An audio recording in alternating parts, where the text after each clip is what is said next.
everyone! May konting tips lang ako kung paano natin panatilihing palaging maganda ang ating sensation plants. Let's go guys!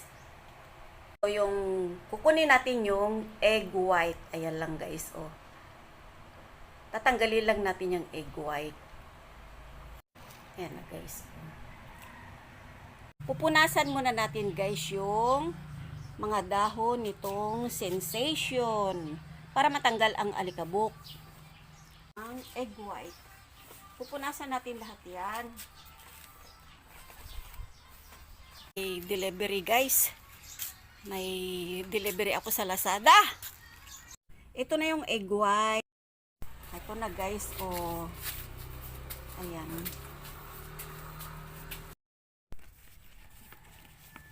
Ayan guys, oh, diba? Mamaya ito makintab.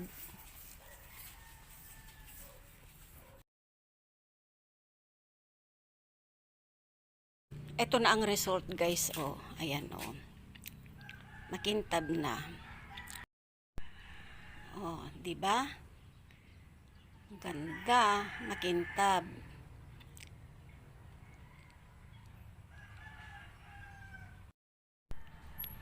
I-try nyo rin gawin kung meron kayong sensation plant. Maganda.